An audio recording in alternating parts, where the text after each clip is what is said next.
Entendes o que estás lendo? O podcast que te leva através das páginas da Bíblia, livro por livro, capítulo por capítulo. Uma exposição bíblica emocionante.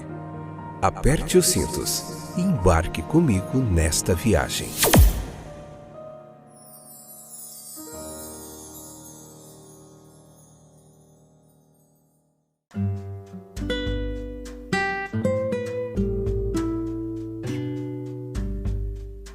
Olá, meus queridos companheiros de viagem através das páginas da Bíblia. Eu sou o Fábio, estou de volta para a gente juntinhos meditar no texto da Palavra de Deus. Aqui a gente faz uma pregação expositiva, uma interpretação histórico-gramatical do texto para você entender todo o contexto, muita teologia bíblica gratuita, um toque aí no seu celular. Isso é joia demais, muito bom ter você aqui novamente. A gente tem esse trabalho disponível aí no YouTube Studio, na Amazon Music, Spotify, Apple Podcasts, em tantos outros distribuidores você encontra esse trabalho de comentário bíblico. Hoje a gente está em Atos capítulo 2, parte 3, estamos estudando Atos dos Apóstolos capítulo por capítulo. Hoje episódio de número 784, 10ª temporada. Hoje vamos falar sobre algumas verdades sobre o sermão de Pedro, que ali é relatado neste capítulo, e a gente tem muita coisa interessante para aprender, e vai ser joia demais. Veja que ninguém poderia desejar uma oportunidade mais gloriosa do que aquela que agora se apresentava. Pedro era o último homem no mundo que provavelmente a deixaria passar em branco. Ele a apropriou instantaneamente, sem dúvida, com avidez, com disposição. Em um discurso animado e contundente, ele rechaçou a ideia de que os apóstolos estivessem agindo sob impulsos inferiores e mostrou que uma nova era havia desapontado para a raça humana, da qual eles deveriam se apressar para se aproveitar. Nós aprendemos muitas coisas de suas palavras. Aqui nos versículos 15 ao 17, nós vemos que é bem verdade que o que se passa por inspiração divina muitas vezes não passa de excitação terrena, problemas mentais ou morais praticados pelo homem e não por Deus, é da carne, carnal. Isso é abundantemente comprovado pelo teste do tempo e, nesses casos, o último estado geralmente é pior do que o primeiro. Mas, por outro lado, às vezes acontece que o que é ignorantemente confundido com paixão humana nada mais é do que uma inspiração divina. Assim, aqui esses homens não estavam embriagados, Deus estava derramando o seu espírito sobre eles. E assim tem sido a história da igreja cristã. Homens que Deus levantou e inspirou para fazer a sua obra foram desdenhosamente desconsiderados, ou cruelmente criticados, ou sistematicamente perseguidos. Fatos como esses devem nos fazer esperar, examinar, indagar, antes de rejeitar como inúteis ou denunciar como maus aqueles que professam falar por Cristo de maneiras diferentes das nossas. O profeta Joel nos diz o que Deus fará. Suas palavras são necessariamente obscuras, pois somente os fatos, quando ocorridos, podem tornar claro o seu pleno significado. Mas percebemos que era propósito de Deus, olhando para o futuro do mundo, derramar em uma época uma riquíssima efusão do seu espírito sobre a raça humana e mostrar maravilhas da mais extraordinária espécie. Tudo está previsto, arranjado. O olho de Deus observa. E tudo está diante dele. Sua mão também está estendida. E em vários momentos ele faz sentir a sua onipotência. Verso 21. Capítulo 2, todo aquele que invocar o nome do Senhor será salvo.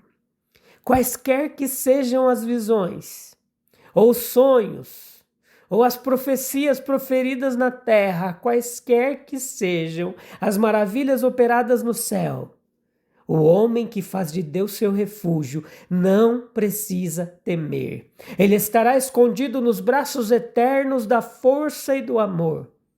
Deus fez seu Filho eterno ocupar o trono do mundo humano.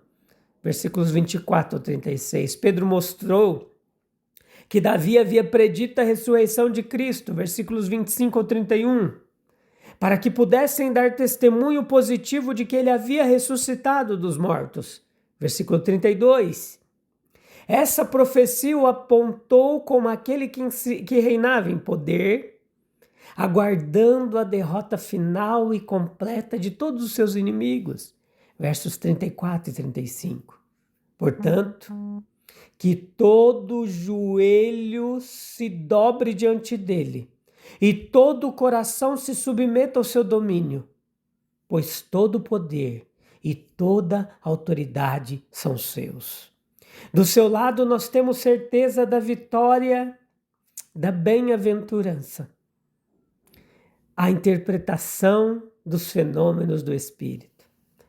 Meus queridos, eles não devem ser confundidos com os de embriaguez sensual. Nesse caso, essa última hipótese não era nem um pouco provável, pois ainda era manhã cedo. De fato, Pedro ignora a explicação com um ar de desprezo. Mas nós devemos interpretar as manifestações divinas pelas leis da experiência espiritual, o ensinamento dos profetas. Os mais inspirados e esclarecidos da raça humana devem ser retornados. O profeta viveu próximo à fonte da verdade e foi o porta-voz dos oráculos de Deus. O verso citado de Joel aqui está no centro de seu breve livro e arde ali como núcleo de fogo. Parece ser a única parte de sua profecia que olha além das circunstâncias de sua época e só pode ser satisfeita por repetidos cumprimentos ao longo de toda a história futura. Quanto ao conteúdo de Joel, foi em alguma época indefinida o seu relato que haveria um derramamento do Espírito de Deus sobre toda a humanidade.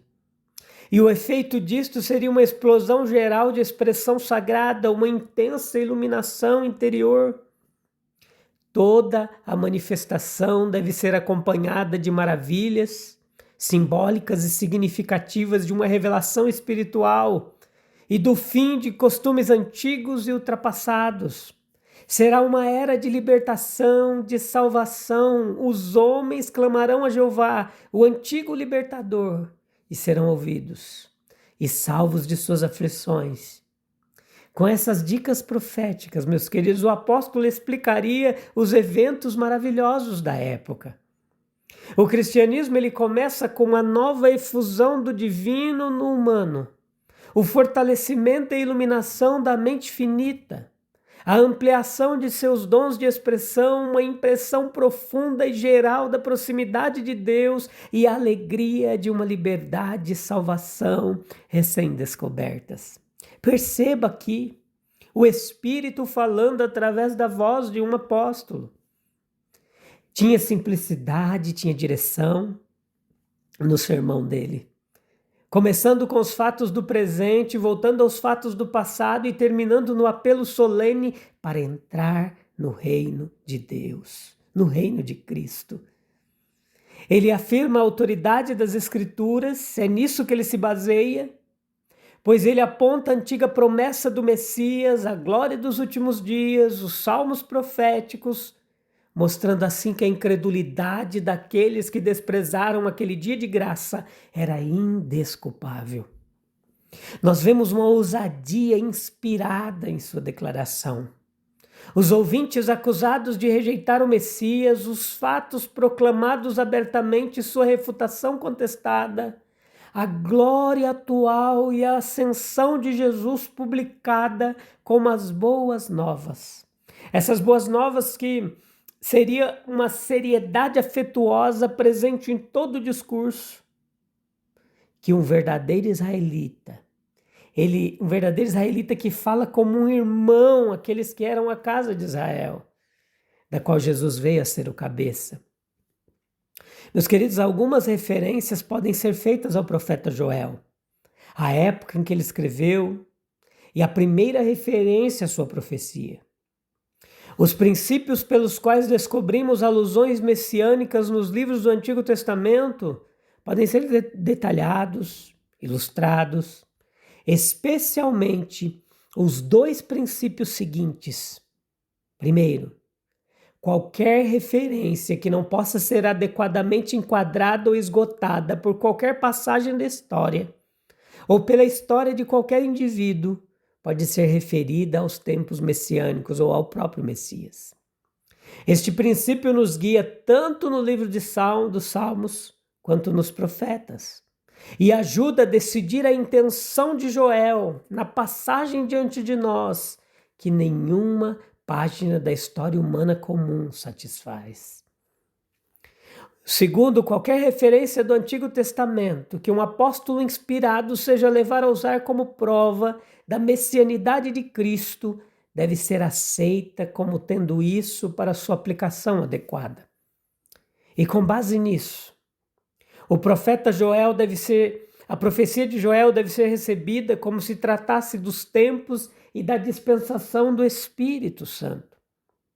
As profecias dadas pelos escritores das Escrituras são de suma importância, pois tendem a refutar as concepções materiais do Messias, que as circunstâncias posteriores à história da nação judaica parecem ter grandemente encorajado. Veja, essas profecias elas mantêm proeminentemente diante da mente dos homens os aspectos sofridos da vida do Messias, sugerindo assim que seu poder seria moral e não material, e os aspectos espirituais do reino que ele estabeleceria, cujas características seriam justiça, paz e alegria no Espírito Santo. As figuras proféticas elas são frequentemente difíceis. Requerem para sua compreensão algum conhecimento da imagem da esfera de imagens poéticas, da qual os escritores orientais costumavam extrair suas ilustrações. A composição ocidental, ela é mais formal e precisa. E devemos ter cuidado para não forçar as nossas associações com a linguagem profética diante daquelas que eram familiares ao escritor das Escrituras. As principais características da dispensação do Espírito Santo, elas podem ser evidenciadas comparando-a com a anterior, a da lei. E segundo esta, a lei de Deus foi escrita em tábuas, para que os olhos dos homens a lessem. Mas agora a lei de Deus ela é escrita nos corações e se torna um impulso interior. Veja, segundo a lei, a bondade era considerada uma conduta correta. Mas segundo o Espírito, a bondade é considerada um motivo correto que inspira a ação correta. Outros contrastes semelhantes, eles podem ser levantados. E deve-se ressaltar que na dádiva de seu Filho e Espírito, Deus buscou apoderar-se das almas dos homens e conquistá-las em amor e confiança para si mesmo. Aqui Pedro explica os sinais presentes, que são o grande entusiasmo dos discípulos, a pregação ousada, o poder das línguas, etc. Nós podemos prosseguir mostrando quais são os efeitos permanentes nas dotações atuais para a obra e o testemunho cristãos. Mas ainda assim, só trabalhamos verdadeiramente com sucesso quando trabalhamos no poder do Espírito Santo. A queda de Jerusalém, ela foi o fim formal da antiga dispensação do mosaísmo e o pleno estabelecimento da nova dispensação do Espírito de Deus. E em conclusão, insiste nas sublimes esperanças para a humanidade que se encontram nesta era da graça de Deus. Observe especialmente o versículo 21. Agora, a salvação plena e gratuita da alma para todo aquele que invoca o Senhor com fé. E a redenção do homem, redenção moral, espiritual, ela pode agora ser aplicada a todo homem de coração aberto, pela manifestação do Espírito que permanece, habita e regenera o homem.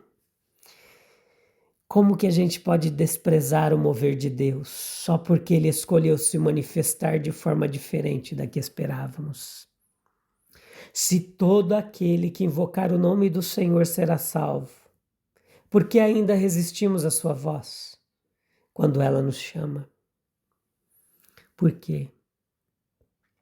Não resista ao Espírito de Deus. Se ouvirdes a sua voz, abra a porta e deixe Ele fazer morada na sua vida. Esse é o propósito da dispensação do Espírito de Deus, fazer de nós morada, templo do Espírito de Deus. Vamos orar? Vamos falar com Deus para a gente encerrar mais um episódio? Oh Senhor bendito, poderoso, maravilhoso. Obrigado, Deus, pela Tua palavra, que nos edifica, nos regenera, nos transforma, nos alimenta. Senhor, nós precisamos ser cheios do Teu Espírito. Derrama sobre nós, da mesma forma que foi derramado naquele início.